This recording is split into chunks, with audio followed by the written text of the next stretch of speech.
Hi guys, আমরা এই মুহূর্তে তৈরি করেছি একটি ইনকিউবেটর। এটি খুবই কম খরচায় এবং সহজ পদ্ধতিতে তৈরি করা যায়। সর্বপ্রথম আমরা কোয়েলের ডিম দিয়ে ছানা ফোটানোর চেষ্টা করব এবং এর জন্য আমাদের 18 দিন অপেক্ষা করতে হবে। প্রতিদিনের আপডেট আমরা প্রতিদিন জানিয়ে দেব, তাই ফলো দিয়ে সাথেই থাকুন।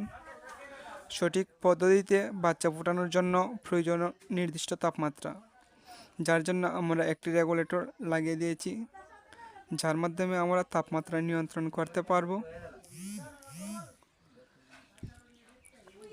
এবং কোয়েলের ডিমগুলো যেন নড়াচড়া না করে, তাই আমরা কিছু কাঠের গুঁড়ো আমাদের ইনকিউবেটরের নিচে রেখে দেব।